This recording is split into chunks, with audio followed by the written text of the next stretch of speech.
Okay, so we're going to do another quick video here. So this is chapter 3, water. So I hope these are helpful. Once again, this isn't going to obviously replace what we do in the classroom, but this is like a good kind of an introduction or overview of kind of the topic in general. So obviously, so water is a big important thing. There's some crazy stats out there. So if you looked at, and this isn't on this particular slide, but if you looked at all the water on the planet, 100% of the water, only 3% of the water on the planet is considered fresh water. So that would be water that doesn't have salt in it. So it would be rivers, streams, lakes, ponds, things like that. Water that's maybe stored in snow could be fresh water. Water that's stored under the ground in aquifers could be fresh water.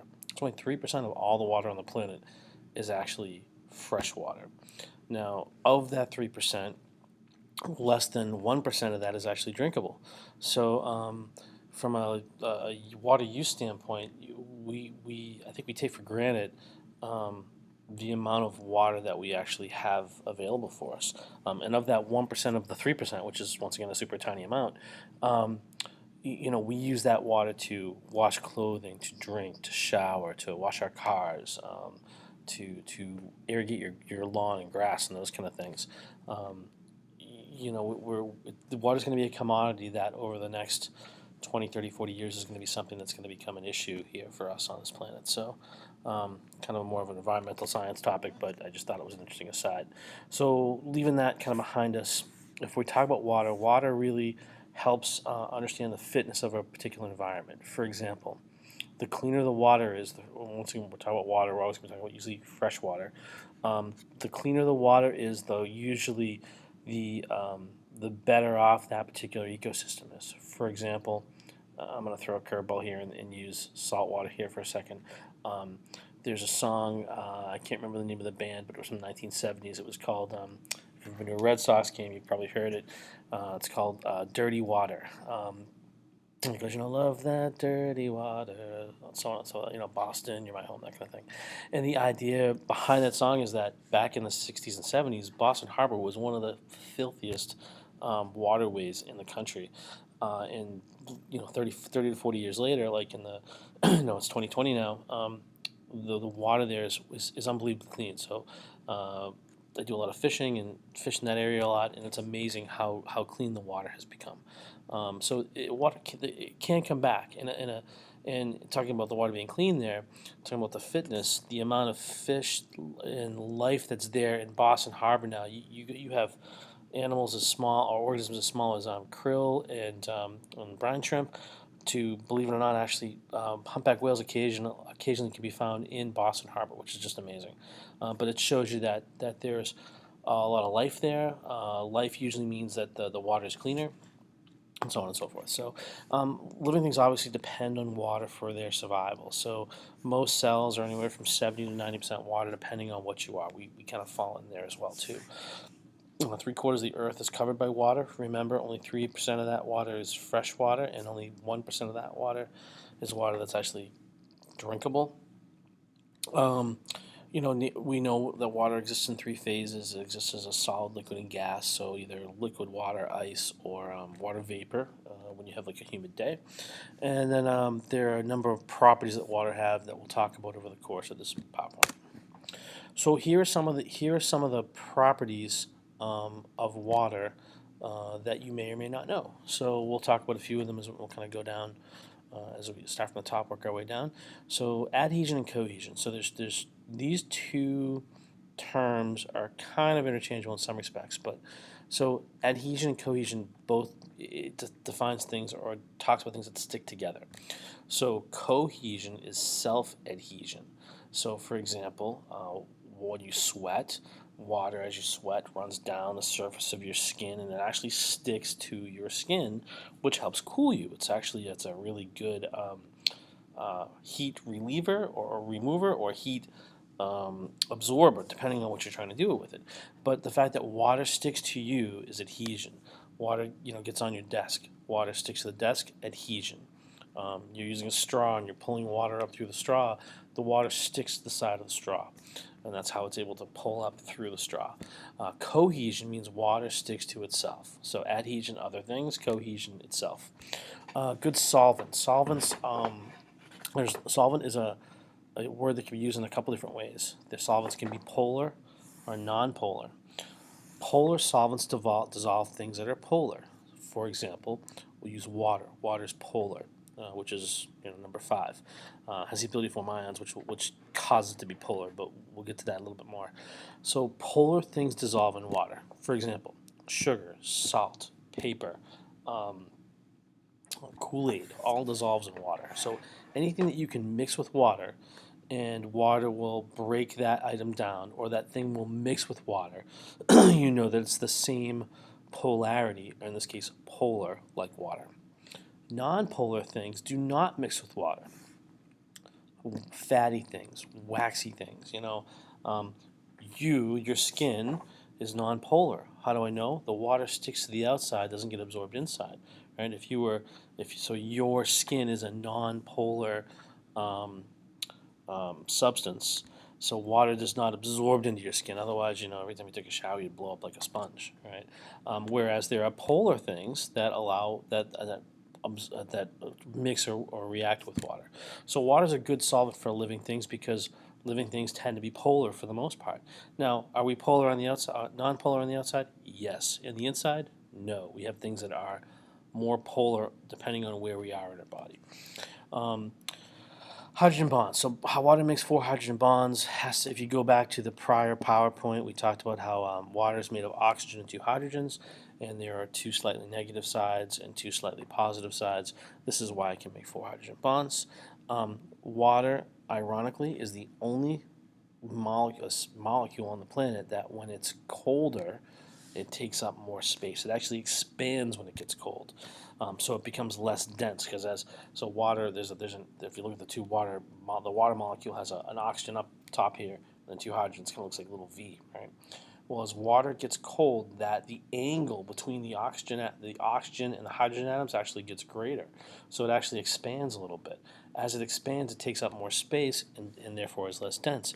That's why in the wintertime, which is right around the corner, when water freezes on lakes and ponds, it floats on top because the water is less dense. Let's say you make yourself, a little iced tea, right? You put the ice cubes in there, pour the iced tea in there, and the ice floats to the top. Why? It's less dense than the water surrounding it. Let's see how long it takes to switch slides today.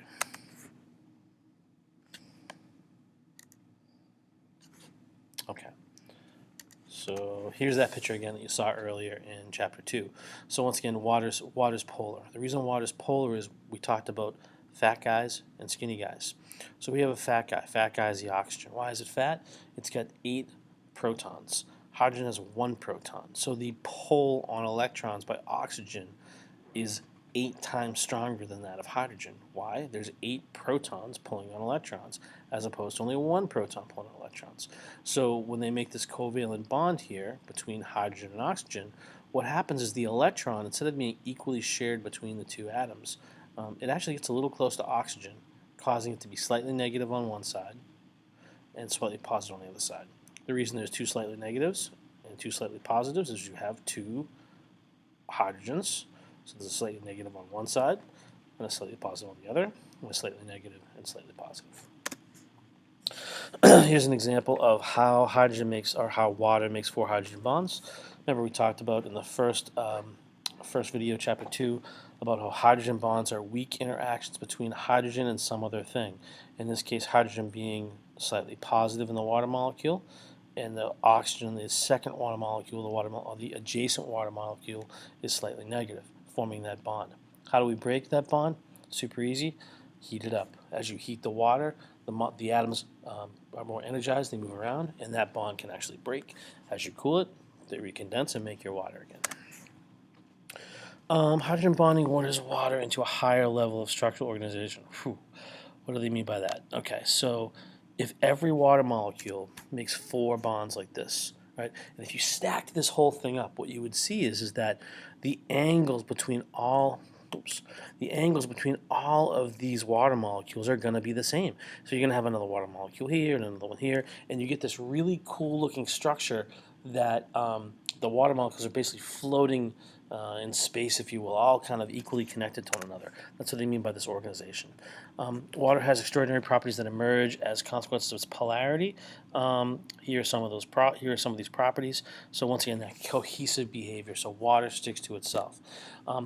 The fact that it has those hydrogen bonds, water really resists temperature change. So if you think about, you take a pot of water from your sink into a pot, and let's say it's we know that water freezes at 0 degrees Fahrenheit and boils at 212 degrees Fahrenheit. We can also use Celsius, 0 degrees Celsius and 100 degrees Celsius. So we'll use that Celsius scale. It's a little easier. You take water from the tap and you put it inside your container there. The water that comes out of the tap might be somewhere around 24 degrees, 20 degrees Celsius, something like that. If it's just cold, if it's just regular, let's say warm water, right? Combination of warm and cold water. So if it's 20 degrees Celsius, right, and you leave that water on the counter, those water molecules are going to pretty much stay that same temperature for a long period of time. Okay, if you take that water and you put it on the stove and you have to increase the heat, add heat to it, that water is going to be able to absorb 80 degrees of temperature before there's any kind of change. 80 degrees Celsius, just to give you an example, I'm going to do some math real quick. 80 degrees Celsius would be 1.8 times 80 plus 32. It's going to absorb 176 degrees Fahrenheit or 80 degrees Celsius of energy before it changes into a new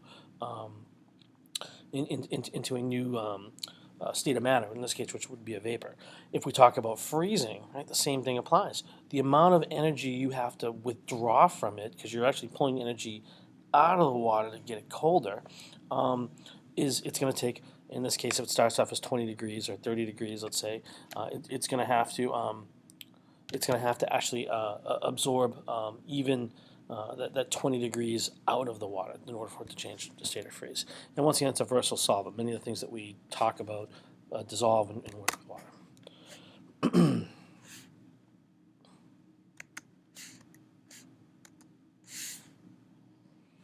All right, well, speaking of freezing, there we go. Okay, so there we go.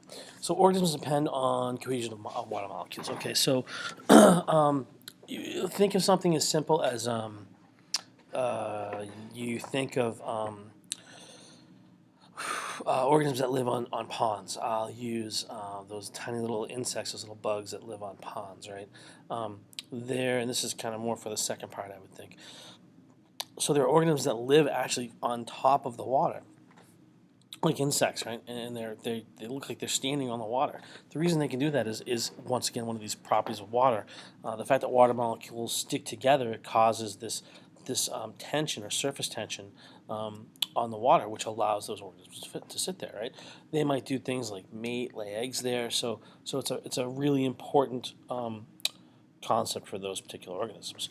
We can also talk about like movement of water, right? Like inside of our body, right? If we talk about like blood flow, most of our blood is made of water. So as the blood is moving around the water, around our vessels, the water is actually the water molecule. Our blood is stuck to itself because of the water in there. Each of the water molecules are cohering to one another. So as our heart pumps, it pulls the blood through these veins and vessels and arteries.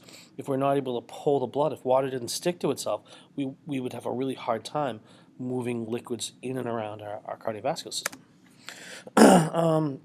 Water moderates temperature on Earth. Go back to a few slides ago. Three quarters of the surface of the Earth is water. If you think about that for a second, water. We talked a little bit about this in a couple slides ago. Water retains heat pretty well, meaning that if we're talking about the water that's 20 degrees Celsius, for it to freeze, it's going to lose 20 degrees of energy. For it to boil, it's going to gain 80 degrees of energy for it to change states of matter. So water is able to really resist change because of hydrogen bonds. So if we think about things like the winter, okay, wintertime's coming.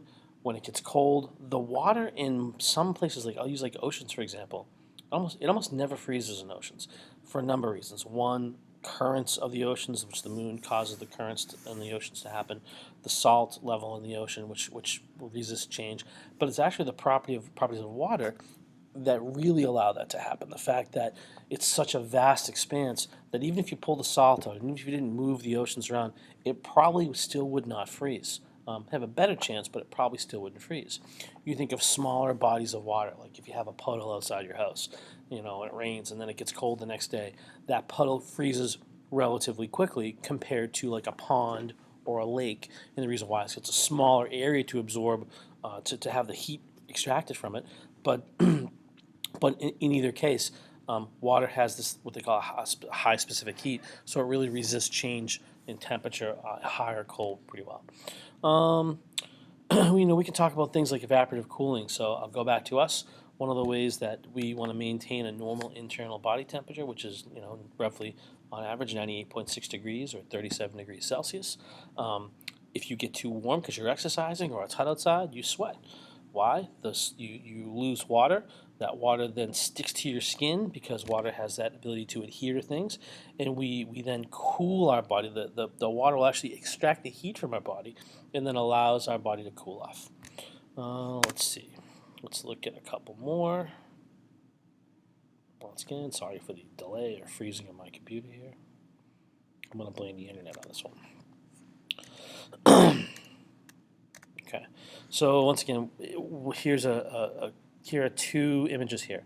So we have liquid water, which are all held together by hydrogen bonds, and solid water, or ice, which is once again held together by hydrogen bonds. Notice the space between them. As water gets colder, the space between actually gets greater. So that greater space between them then causes there to be these pockets in here, or less. Notice there's in the same circle size roughly. There's less water molecules. It's less dense. That less dense, or that pockets of space inside, allow ice to float.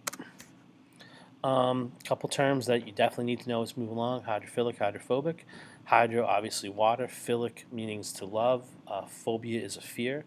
So things that are hydrophobic are polar, meaning they like water. All right. Things that are non-polar are hydrophobic. I can think of a few things off the top of my head just from our conversation here so far. My skin is hydrophobic. It does not mix with water. If I have a salad today for lunch and I have some Italian dressing on there, Italian dressing has oil in it. The oil is non-polar. Okay. If I was to spill, some water on my notes here that's made of paper, they're going to get all gross and disgusting. Why? Because paper is polar. And it's going to dissolve with the water. pH scale. I'm going to jump into the next. You might have done a little bit in chemistry last year. I'm not sure to what extent. If you look at these two ions, we have an ion. Ions are positively or negatively charged. We have hydrogen ion and an OH ion. If I put them together, I get HOH, or water.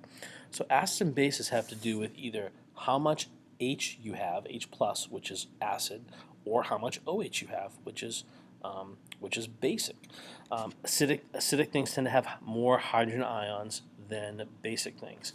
Things that are neutral have an equal amount of H's as they do OH's. Water has one H for every OH, therefore it's neutral. Right? So they have the same amounts. So I'm going to pop into the next slide here. Don't worry about the math. We'll get to that at some point. But what I do want you to see is on the pH scale goes from 0 to 14. Every step in the scale is a 10% or a tenfold increase. So, for example, if I asked you how much stronger of an acid one, or how much stronger 1 is compared to 2, it's one jump to go from 2 to 10. So 1 is 10 times stronger than 2. As I move down the scale this way from 7 to 0, the acids get stronger. Water is neutral. Human blood is like 7.25. I don't know why they put 7. You'd be dead if it was 7, but that's a whole other story. But for every jump, so if I go from 7 to 6, urine would be 10 times more acidic than water. If I go from urine to black coffee, 10 times more acidic. So when I compare water or black coffee would be 10 and 10, or 100 times more acidic. If I talked about tomato juice, it would be 1, 2, 3 jumps from pure water, it would be 10 times 10 times 10 or 1,000 times more acidic. If we're talking about, beer, wine, Coca-Cola, vinegar, that kind of stuff, it's 1, 2, 3, 4. It's 10,000 times more acidic. We talk about things like lemon juice, lime juice, stomach acid. That's almost 100 times more acidic than regular water. The same thing is true when I go the other way. If I go from pure water or neutral to basic, the more basic is 14, the less basic is closer to neutral. Okay. If I talk about the jumps, it's 10 times, 10 times, 10 times, all the way along the way. Okay. We'll talk about things called buffers slightly. Buffers are substances in the human body or in living systems that help you control the level of acid. So, for example, stomach acid in humans, which is gastric acid, all right, is pH 2, which is 10, 100, 1,000, 10,000, 100,000 times stronger than water. So the question is, why don't you, if the acid that's in your stomach is 100,000 times more acidic than water, why don't you burn holes in your stomach? Well, it's because you have buffers in your stomach that help neutralize the acid, that absorb extra hydrogen ions. Okay, there are also buffers that can help with bases. So that instead of absorbing hydrogen ions, they would absorb OH ions. Okay, when the OH and H ions are equal, we get water or pH 7. All right, I believe that's the last. No, we have a couple more slides, but I'm going to stop here with regards to water. Chapter 4 talks a little bit more about something called functional groups, which we'll get into. It's going to have to deal with polarity and what have you. So hopefully if you have any questions, you'll save those for class, and we'll kind of go from there.